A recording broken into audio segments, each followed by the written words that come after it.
Hello friends, guys, आयुष्य सुंदर आहे, आपल्याला अजून सुंदर बनवायचं आहे आणि त्यासाठी आपल्याला आपल्या आयुष्यामध्ये अध्यात्माचा अवलंब करणं गरजेचं आहे. आता विषय अध्यात्माचा असो किंवा अजून कुठलाही असो, आजच्या काळामध्ये आपल्याला एखाद्या विषयावरचं ज्ञान मिळवायचं असेल तर त्यासाठी आपल्याकडे अनेक मार्ग आहेत. पण त्याचबरोबर आपण हे सुद्धा लक्षात ठेवणं गरजेचं आहे, ते म्हणजे आजच्या काळालाच व्हॉट्सअप युनिव्हर्सिटीचा काळ असं देखील म्हणलं जातं. कारण आपल्यापर्यंत आलेलं ज्ञान दरवेळेला व्हॅलिडच असेल असं नाही. बऱ्याच वेळेला चुकीचं ज्ञान देखील अनेक चॅनल्सवरून, अनेक वेबसाईट्सवरून, अनेक व्हॉट्सअपच्या मेसेजेसमधून चुकीचं ज्ञान देखील आपल्यापर्यंत पोहोचत असतं. त्यामुळे सगळ्यात पहिल्यांदा आपल्यापर्यंत आलेलं कुठलंही ज्ञान आपण व्हेरीफाय करून पाहणं गरजेचं असतं. आजच्या व्हिडिओमध्ये आपण हेच करणार आहोत की आपल्यापर्यंत आलेलं अध्यात्मातलं काही ज्ञान जे व्हॅलिड आहे की इनव्हॅलिड आहे हे व्हेरीफाय करून पाहण्याचा प्रयत्न करणार आहोत. एखाद्या घरामध्ये गेल्यानंतर आपल्याला त्या घरामध्ये खूप छान वाटतं किंवा त्या घरामध्ये परत परत जायची इच्छा होते. तर काही घरं अशी असतात की त्या घरामध्ये गेल्यानंतर आपल्याला छान वाटत नाही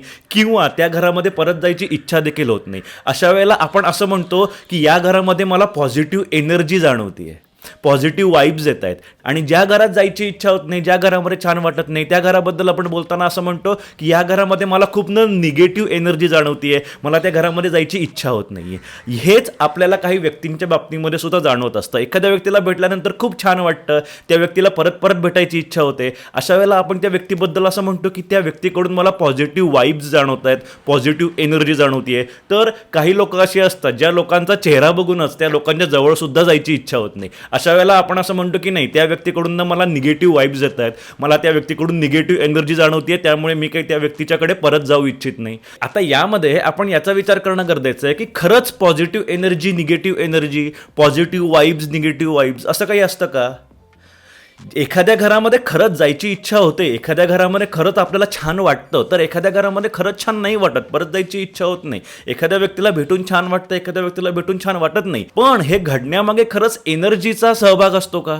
खरंच इथे energy, negative energy, positive energy, vibes वगैरे अशा काही गोष्टी खरंच असतात का? या सगळ्याचा विचार आपण आजच्या व्हिडिओमध्ये करणार आहोत. आणि जर याच्यामागे एनर्जी नसतं तर काय असतं? कारण हे घडतं हे मात्र खरं आहे. पण याच्यामागे जर एनर्जी हा विषय नसेल तर मग काय असेल हे सुद्धा आपण या व्हिडिओच्या शेवटी सांगणार आहोत. त्यामुळे व्हिडिओ पूर्ण बघा. सो सुरुवात करूयात आजच्या व्हिडिओला. आता गाईज, आपण सगळ्यात पहिल्यांदा ही गोष्ट लक्षात ठेवणं गरजेचं आहे की कुठलीही गोष्ट निगेटिव्ह असणं किंवा पॉझिटिव्ह असणं हे सब्जेक्टिव्ह असतं. म्हणजे आपल्या पर्स्पेक्टिव्हनुसार, आपल्या दृष्टिकोनानुसार आपल्याला एखादी गोष्ट पॉझिटिव्ह वाटत असते किंवा एखादी गोष्ट निगेटिव्ह वाटत असते. कुठलीच गोष्ट ही मुळात पॉझिटिव्ह किंवा निगेटिव्ह नसते, हे आपल्याला सुद्धा माहिती आहे. एखादी गोष्ट माझ्यासाठी पॉझिटिव्ह असेल म्हणजे ती इतरांसाठी सुद्धा पॉझिटिव्ह असेलच असं नाही, किंवा एखादी गोष्ट मला नकारात्मक वाटते, निगेटिव्ह वाटते म्हणजे ती सगळ्यांनाच निगेटिव्ह वाटेल असं नाही. त्यामुळे कुठलीही गोष्ट मुळातच पॉझिटिव्ह किंवा निगेटिव्ह असत नाही, हे आपण इथे लक्षात ठेवणं गरजेचं आहे. जसं लोकांच्या बाबतीमध्ये असतं की कुठलीही व्यक्ती पूर्णपणे निगेटिव्ह किंवा पूर्णपणे पॉझिटिव्ह असत नाही. कुठल्याही व्यक्तीमध्ये पॉझिटिव्ह गोष्टी पण असतात, निगेटिव्ह गोष्टी पण असतात. पूर्ण ब्लॅक किंवा पूर्ण व्हाईट कोणीही नसतं, प्रत्येक व्यक्ती ग्रे असते असं आपण म्हणत असतो. तसंच कुठलीही गोष्ट ही पॉझिटिव्ह किंवा निगेटिव्ह असत नाही. हा आपला दृष्टिकोन असतो त्याच्याकडे पाहण्याचा. आपण आपल्या दृष्टिकोनानुसार त्या गोष्टीला पॉझिटिव्ह किंवा निगेटिव्ह म्हणत असतो, हे आधी आपण लक्षात ठेवूयात. ठीक आहे. आणि त्यामुळे सुद्धा कुठलीही एनर्जी सुद्धा एनर्जी असते. त्या एनर्जीमध्ये पॉझिटिव्ह किंवा निगेटिव्ह असं काही असत नाही. त्यामुळे सगळ्यात पहिल्यांदा आपण हे समजून घेऊयात की ठीक आहे, भलेही एखाद्या ठिकाणी आपल्याला एनर्जी जाणवत असेल, पण ती एनर्जी पॉझिटिव्ह आहे की निगेटिव्ह आहे हे आपण नाही ओळखू शकत. ओळखू शकत नाहीच्या पेक्षा सुद्धा असं म्हणूयात की कुठलीही एनर्जी कधीच पॉझिटिव्ह पण नसते किंवा निगेटिव्ह पण नसते. आपल्या दृष्टिकोनानुसार आपण हे ठरवत असतो की ती गोष्ट निगेटिव्ह आहे की पॉझिटिव्ह येते. त्यामुळे इथे आपण सगळ्यात पहिल्यांदा हे समजून घेऊयात की एनर्जी ही एनर्जी असते, ती कधीच पॉझिटिव्ह किंवा निगेटिव्ह नसते. आता पाहूयात की खरंच एखाद्या वास्तूमध्ये एनर्जी असते का? पॉझिटिव्ह किंवा निगेटिव्ह हा तर आपला दृष्टिकोन झाला, पण मुळात एनर्जी ही गोष्ट तरी कुठल्या वास्तूमध्ये, कुठल्या ठिकाणी असते का हे आता समजून घेऊयात.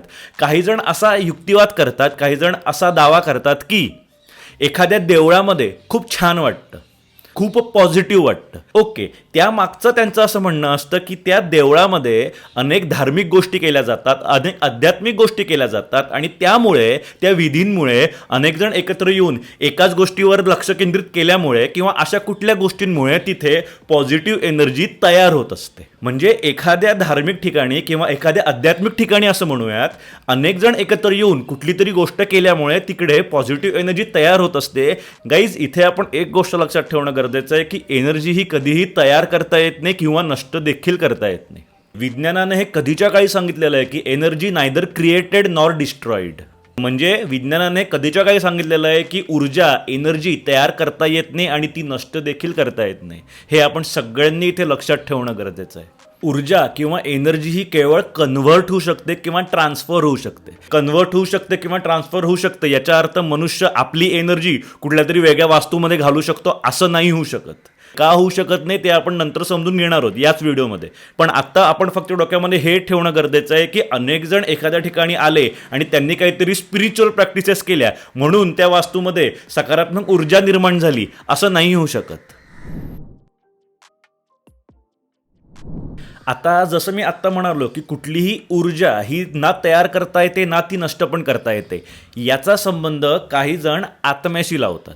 आत्म्याशी म्हणजे कसं, तर काही जणांचा असा युक्तिवाद असतो की आत्मा ही एक ऊर्जा आहे, मानवी शरीरामध्ये असलेली ऊर्जा म्हणजेच आत्मा आहे. यामध्ये कितपत तथ्य आहे, तर यासाठी आपण एक गोष्ट समजून घेणं गरजेचं आहे की मानवी शरीरामधली ऊर्जा ही कमी जास्त होत असते. आपण जेव्हा अन्न खातो तेव्हा त्या अन्नाच्या मार्फत आपल्या शरीरामध्ये ऊर्जा मिळत असते, आपल्या शरीराला ऊर्जा मिळत असते. उदाहरणार्थ मी जर का एखादं सफरचंद खाल्लं तर त्या सफरचंदामधली ऊर्जा माझ्यामध्ये ट्रान्सफर होते किंवा ती कन्व्हर्ट होते. मग आता ऊर्जा आणि आत्मा हे एकच असेल, ऊर्जेला जर आत्मा कन्सिडर केलं असेल किंवा आत्मा म्हणजे ऊर्जा असेल, तर मग इथे असं म्हणता येईल का की आपल्या शरीरातला आत्म्याची क्वांटिटी ही कमी जास्त होत असते? जेवण केल्यानंतर माझ्या शरीरातली ऊर्जा वाढते, एखादं सफरचंद खाल्ल्यानंतर माझ्या शरीरातली ऊर्जा वाढते, मला त्याच्यामुळे एनर्जी मिळते. मग याचा अर्थ माझ्या शरीरातल्या आत्म्याची क्वांटिटी वाढली आहे असं असतं? किंवा मी जर का आजारी असेल, मला अशक्तपणा जाणवत असेल, माझ्यामध्ये एनर्जी नसेल, ऊर्जा नसेल, तर याचा अर्थ माझ्या शरीरातल्या आत्म्याची क्वांटिटी कमी झाली आहे असा याचा अर्थ होतो? अशा वेळी आत्मा काम करतो, अशा वेळी आत्मा वर्क होतो. अध्यात्मामध्ये कुठे असे उल्लेख आहेत?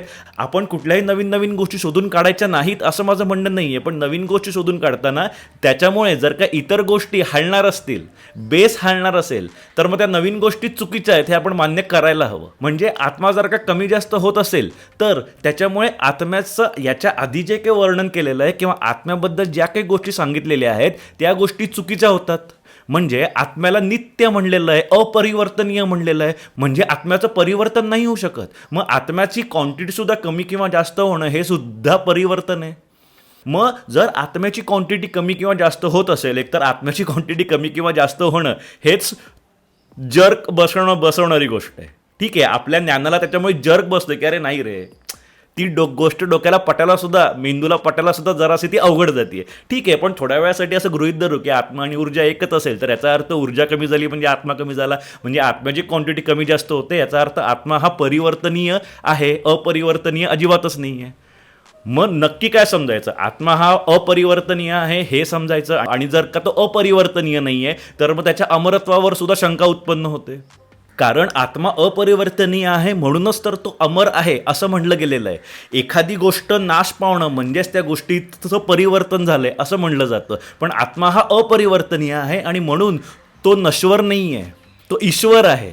अजूनही असे काही मुद्दे आहेत जे मुद्दे आत्मा आणि ऊर्जा याच्यामधील फरक स्पष्ट करतात. म्हणजे आत्म्याला जर का ऊर्जा समजलं तर त्यामध्ये अनेक फॉल्ट्स क्रिएट होतात, आणि त्यामुळे इथे आपण हे सुद्धा म्हणू शकतो की नाही, आत्मा आणि ऊर्जा या दोन पूर्णपणे वेगळ्या गोष्टी आहेत. आता या ऊर्जेसंबंधी अजून पण काही गोष्टी समजून घेऊयात. जसं मी आत्ता म्हणालो की एखादं सफरचंद खाल्ल्यानंतर मला त्यातून एनर्जी मिळते, याचा अर्थ त्या सफरचंदामध्ये ऊर्जा असते. सफरचंदामध्ये ऊर्जा असते, जे सफरचंद मी खाल्ल्यानंतर ती ऊर्जा माझ्यामध्ये ट्रान्सफर होते म्हणून, किंवा ती कन्वर्ट होते असं म्हणूयात. सो ज्या अर्थी सफरचंद खाल्ल्यामुळे मला ऊर्जा मिळते त्या अर्थी सफरचंदामध्ये ऊर्जा असते, एनर्जी असते. आता मला सांगा की ती एनर्जी मला जाणवते का?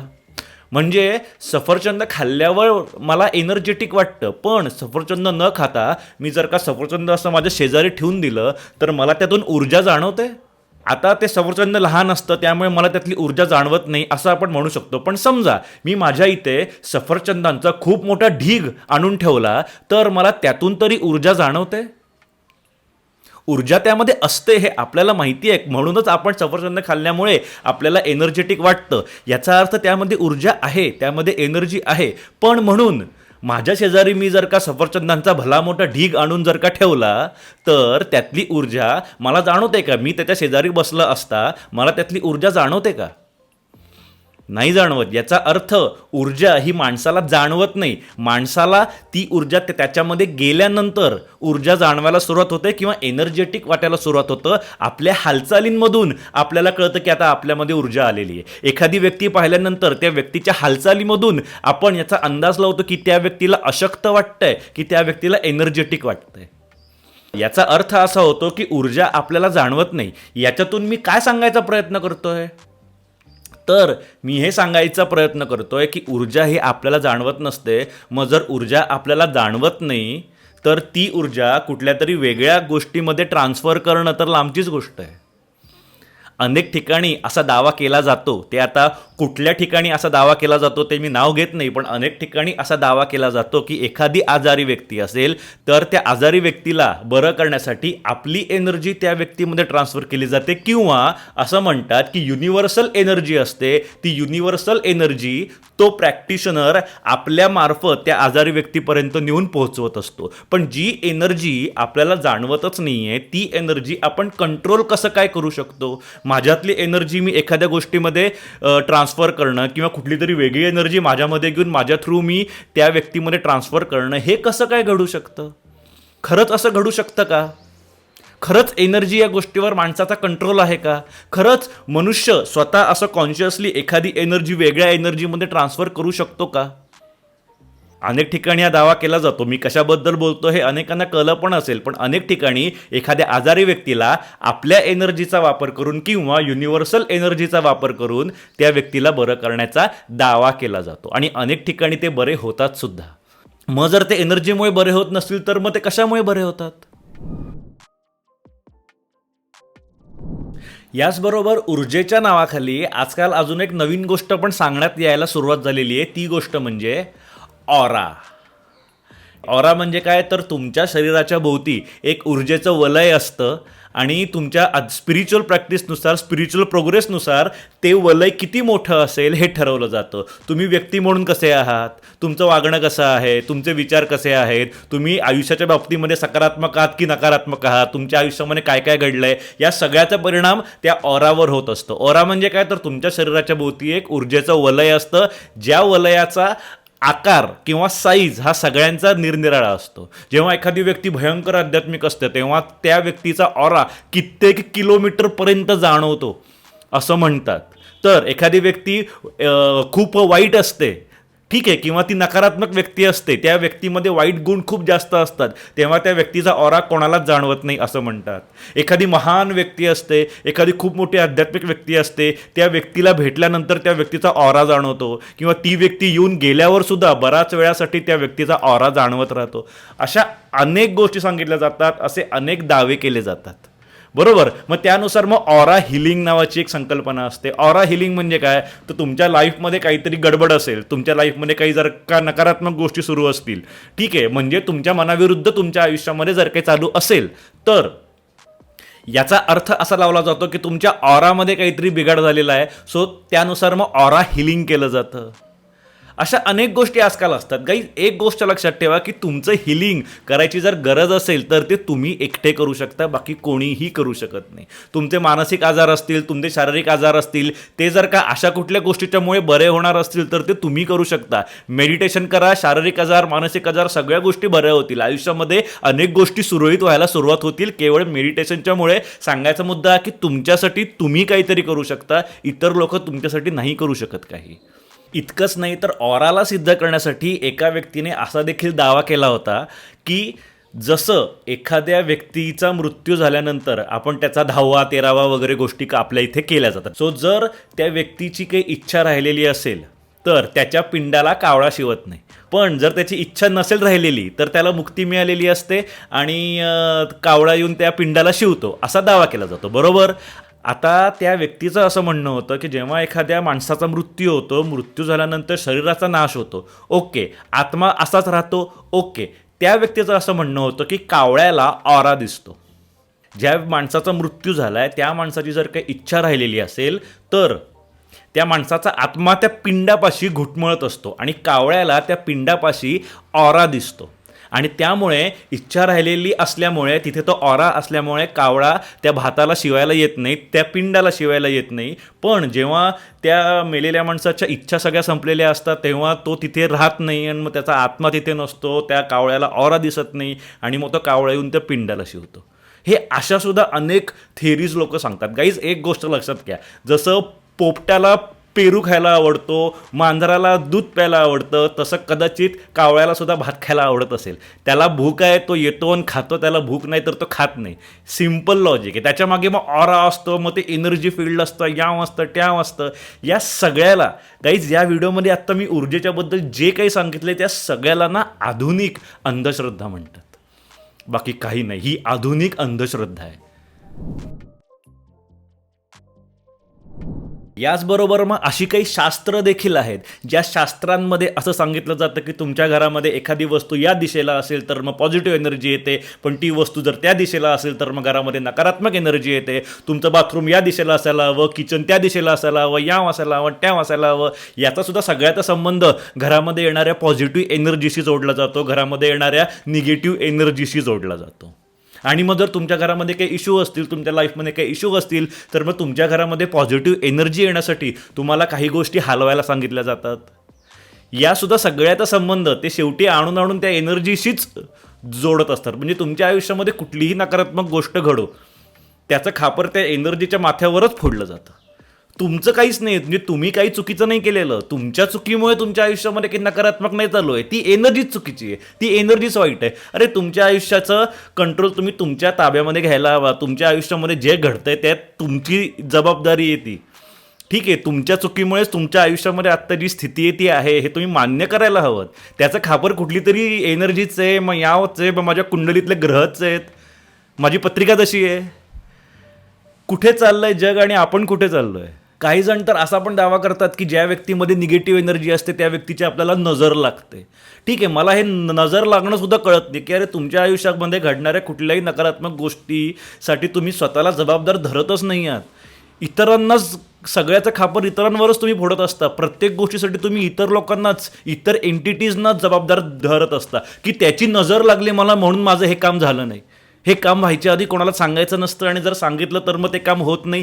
काही जणांना असे अनुभव येतात, पण त्यासाठी तुम्ही स्वतःला जबाबदार धरणं गरजेचं आहे, इतरांना नाही. आणि जर काही याचा संबंध एनर्जीशी असेल तर मग जसं एखाद्या व्यक्तीची तुम्हाला नजर लागल्यामुळे तुमचं काम होत नाही, तसंच एखाद्या पॉझिटिव्ह एनर्जी असलेल्या व्यक्तीच्यामुळे तुमचं काम झालं असं का नाही होत?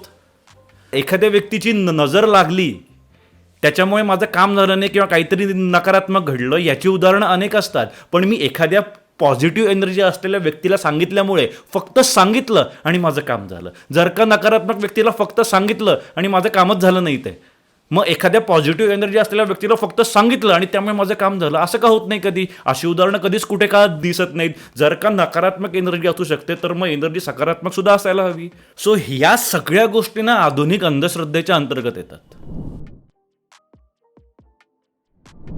आता काही जण असा दावा करतात की पण या सगळ्या गोष्टी केल्यामुळे आमचे इश्यू सॉल्व्ह झाले.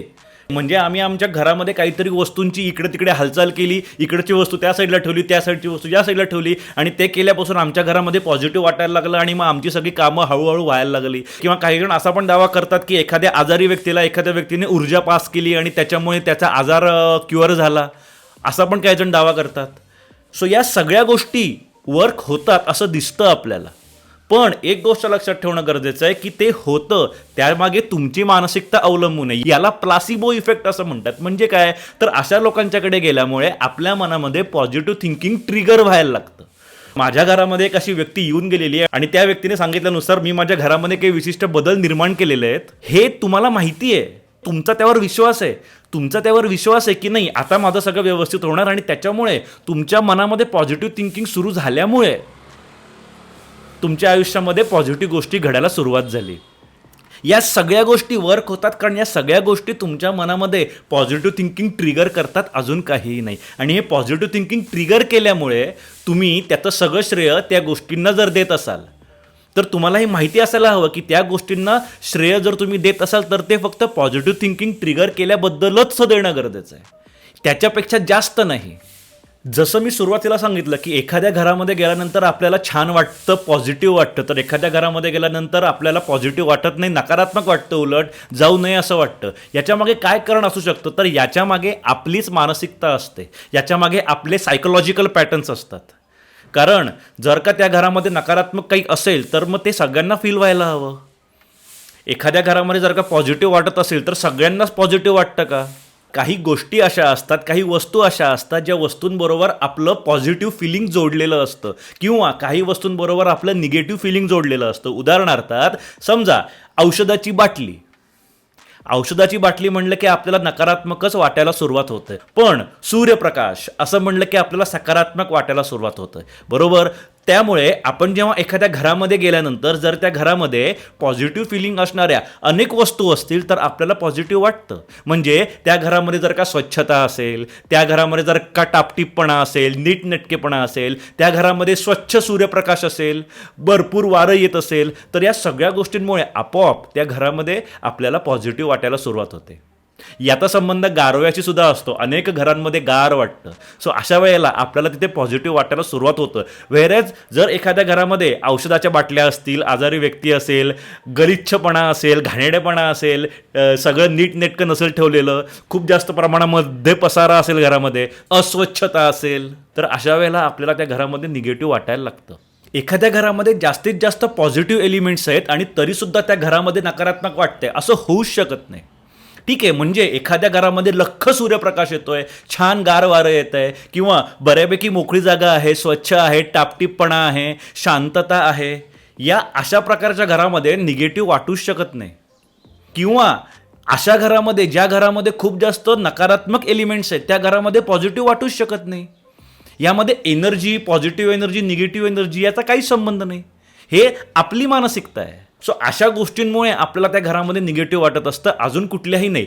बऱ्याच वेळेला आपल्याला सुद्धा माहीत नसतं की कुठल्या वस्तूबद्दल आपल्या मनामध्ये काय फिलिंग येते, आणि त्यामुळे एखाद्या घरामध्ये गेल्यानंतर आपल्याला हे नाही हेरता येत की या घरामध्ये असं पॉझिटिव्ह काय आहे ज्याच्यामुळे मला एवढं पॉझिटिव्ह वाटतंय. त्याचबरोबर एकाच गोष्टीबद्दल दोन व्यक्तींचं वेगळे वेगळे फिलिंगसुद्धा असू शकतात. उदाहरणार्थ एखाद्या घरामध्ये जर का मोकळी जागा असेल तर अनेकांना मोकळी जागा आवडते, तर अनेकांना मोकळी जागा नाही वाटत, उदासवाणी वाटते, रिकामं वाटतं, ओकबोकं वाटतं. म्हणजे एखाद्या घरामध्ये कदाचित खूप छान अशी मोकळी जागा असल्यामुळे एखाद्या व्यक्तीला पॉझिटिव्ह वाटेल, तर त्याच घरामध्ये मोकळी जागा असल्यामुळे एखाद्या व्यक्तीला निगेटिव्ह सुद्धा वाटू शकतं. सो एखाद्या वास्तूमध्ये गेल्यानंतर पॉझिटिव्ह वाटतं, निगेटिव्ह वाटतं, हा आपला दृष्टिकोन असतो. तसंच एखाद्या व्यक्तीला भेटल्यावर आपल्याला पॉझिटिव्ह वाटतं. का पॉझिटिव्ह वाटतं? कारण पॉझिटिव्हिटीच्या आपल्या काही संकल्पना असतात. ती व्यक्ती जर का नीटनेटकी असेल, स्वच्छ असेल, टापटीप असेल, बरोबर, त्याचबरोबर कदाचित ती व्यक्ती कुठल्या विषयावर भाष्य करते, काय बोलतीये, कुठल्या आवाजामध्ये बोलतीये, शांतपणे बोलतीये, कामली बोलतीये, सकारात्मक बोलतीये, या सगळ्यावरून आपल्याला पॉझिटिव्ह वाईब जाणवत असतात. त्याचबरोबर त्या व्यक्तीची बॉडी लँग्वेज काय आहे, त्या व्यक्तीची खूप अग्रेसिव्ह बॉडी लँग्वेज असेल तर आपल्याला त्या व्यक्तीबद्दल नकारात्मक वाटू शकतं. पण जर त्या व्यक्तीची बॉडी लँग्वेजसुद्धा शांत असेल तर त्या व्यक्तीबद्दल आपल्याला पॉझिटिव्ह वाटतं. एखाद्या व्यक्तीबद्दल जेव्हा नकारात्मक वाटतं तेव्हा तिथेसुद्धा याच सगळ्या गोष्टी लागू होतात की ती व्यक्ती स्वच्छ आहे का, ती व्यक्ती टापटीप आहे का, ती व्यक्ती खूप मोठ्या आवाजामध्ये बोलती आहे का, कर्णकर्कश आहे का, किंवा ती व्यक्ती सारखी रागावलेली आहे का, वैतागलेली आहे का. जी व्यक्ती मनाने सुद्धा प्रसन्न असते ती व्यक्ती सगळ्यांना पॉझिटिव्ह वाटते, पण जी व्यक्ती सारखी वैतागलेली असते ती व्यक्ती लोकांना निगेटिव्ह वाटते. चेहऱ्यावरच्या एक्सप्रेशनवरून सुद्धा लोकांना तुमच्या जवळ यावं असं वाटू शकतं किंवा त्याच्यामुळे लोकांना तुमच्या जवळून निघून जावं असं सुद्धा वाटू शकतं, तुमच्यापासून लांब जावं असं सुद्धा वाटू शकतं. सो एखाद्या व्यक्तीकडून पॉझिटिव्ह वाईब जाणवतात आणि एखाद्या व्यक्तीकडून निगेटिव्ह वाईब जाणवतात, याच्यामागे आपलीच मानसिकता असते. एखाद्या मंदिरामध्ये गेल्यानंतर कुठल्याही मंदिरामध्ये छानच वाटतं. का छान वाटतं? कारण त्या मंदिराची रचनाच छान वाटण्यासारखी केलेली आहे. अनेक मंदिरं ही शक्यतो हवेशीरच असतात, गारच असतात. कुठल्याही मंदिरामध्ये जे काही विधी केले जातात तर त्या विधींमध्ये पाण्याचा समावेश खूप जास्त असतो, पाण्याचा वापर खूप जास्त केला जातो आणि त्यामुळे कुठल्याही मंदिरामध्ये गारच वाटत असतं, छानच वाटत असतं. त्याचबरोबर शक्यतो सगळी मंदिरं ही शांतच असतात, शांत जागेवरच असतात. सो या सगळ्या गोष्टी जेव्हा एकत्र येतात तेव्हा त्या ठिकाणी आपल्याला पॉझिटिव्ह वाटत असतं. व्हेअरएज जर का आपण हॉस्पिटलमध्ये गेलो तर कुठल्याही हॉस्पिटलमध्ये जा नकारात्मकच वाटतं. हां, पण आता काही हॉस्पिटल अशी असतात जी खूप छान असतात, लॅविश असतात, AC असतो, स्वच्छ असतात, एकदम व्यवस्थित असतात. अशा हॉस्पिटलमध्ये सुद्धा आपल्याला पॉझिटिव्ह वाटतं. येते लक्षात. सांगायचा मुद्दा हा की एखाद्या गोष्टीच्या बाबतीमध्ये निगेटिव्ह वाटते तर एखाद्या गोष्टीच्या बाबतीमध्ये पॉझिटिव्ह वाटतंय, त्याच्यासाठी आपली स्वतःची मानसिकता जबाबदार असते. तिथे कुठलीच पॉझिटिव्ह एनर्जी किंवा निगेटिव्ह एनर्जी नसते. या सगळ्यावरून या व्हिडिओमध्ये आत्ता आपण ऊर्जा, एनर्जी याबद्दल जे काही पाहिलं त्या सगळ्यावरून एकच गोष्ट लक्षामध्ये येते, ती ही की तुम्हाला रिझल्ट तर जाणवत आहेत, पण त्या रिझल्टचा संबंध तुम्ही चुकीच्या ठिकाणी लावताय. रिझल्ट मिळत नाही आहेत असं नाही आहे, पण ते रिझल्ट कुठल्या गोष्टीचे मिळत आहेत हे आपण समजून घेणं गरजेचं आहे. आणि म्हणूनच मी कायम असं म्हणत असतो की अध्यात्म हे समजून घेऊन केलं जातं. समजून न घेता केलं तर ती अंधश्रद्धा होते, मग ती आधुनिक का असेना. सो गाईज, हा होता आजचा व्हिडिओ. आजच्या व्हिडिओमध्ये आपण ऊर्जा या विषयाशी संबंधित अनेक गोष्टी जाणून घेतलेल्या आहेत. हा व्हिडिओ जर तुम्हाला आवडला असेल तर व्हिडिओला लाईक करा, चॅनलला सबस्क्राईब करा. तुमच्या काही शंका असतील तर त्या कमेंटमध्ये विचारा. तुमच्या शंकांचं निरसन करण्याचा आम्ही नक्की प्रयत्न करत असतो. त्याचबरोबर आपला नवीन कोर्स सुरू होतोय अध्यात्माशी संबंधित. अध्यात्माचा कोर्स आपला चालू होतोय. जसा मेडिटेशनचा कोर्स आहे तसाच अध्यात्माचा देखील कोर्स आपण सुरू करतोय. या दोन्ही कोर्सेसची लिंक या व्हिडिओच्या डिस्क्रिप्शनमध्ये आहे. त्या लिंकवर क्लिक करा, तिथे तुम्हाला आपल्या कोर्सेसची माहिती जाणून घ्यायला मिळेल. इंटरेस्टेड असाल तर कोर्सला ॲडमिशन घ्या. कोर्समध्ये आपली भेट होईलच. मेडिटेशनचा सुद्धा कोर्स आहे आणि अध्यात्माचा सुद्धा कोर्स आहे. दोन्ही कोर्स मीच स्वतः कंडक्ट करणार आहे. सो आयुष्य सुंदर आहे, आपल्याला अजून सुंदर बनवायचं आहे आणि त्यासाठी मेडिटेशन करणं गरजेचं आहे. सो मेडिटेशन करत राहा. Rakesh Deshpande signing off.